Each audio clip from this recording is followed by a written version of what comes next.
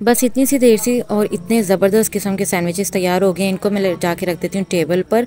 और इसके बाद आ गई थी भाभी की बारी और मैं हो गई थी साइड पे, क्योंकि भाभी ने वीडियो देखी थी कटलेट्स की, पोटैटो चीज़ कटलेट्स की। और यहाँ पर मैंने इन दोनों की हेल्प ले ली, क्योंकि छोटी भी आ गई। उसने कहा कि आप अकेली लगी हुई है, मैं आपके साथ करा देती हूँ। तो चना चाट वो बनाने लग गई थी और भाभी साथ में वो रेसिपी अपनी बनाने लगी थी जो उन्होंने वीडियो देखी थी। इसके अंदर हमने पोटैटोज़ मैश डाले हैं, मतलब मैश किए हैं।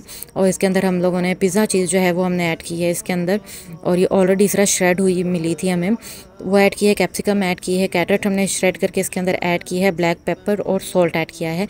और इसको अब हम लोग अच्छे से मिक्स कर रहे हैं। इसके बाद इसके बना लेंगे कटलेट्स। और इसको फिर भाभी ने अच्छी तरह से अंडे में डिप करके फिर इसको क्रम्स में इसको अच्छी तरह से रैप किया था। और उसके बाद अब हम लोग इसको डीप फ्राई कर रहे हैं। अब चूँकि मैंने ये वीडियो बनाने के बाद ऑब्वियसली हम लोग इसको खा चुके थे, तो अब मैं बता रही हूँ बहुत ज़बरदस्त बने थे, बहुत टेस्टी बने थे। तो अगर आप में से किसी ने अभी तक ये नहीं ना ट्राई किया तो ये वाले कटलेट्स भी आप लोग लाजमी ट्राई करें चीज़ डाल के। ठीक है, नॉर्मली पोटैटो और वेज वाले तो सारे ही बनाते हैं, लेकिन चीज़ के साथ जो है ना, जब इसको हमने तो इसकी बाइट ली ना तो ऊज़ कर रही थी इसके अंदर से चीज़, और बहुत ज़बरदस्त लगा था।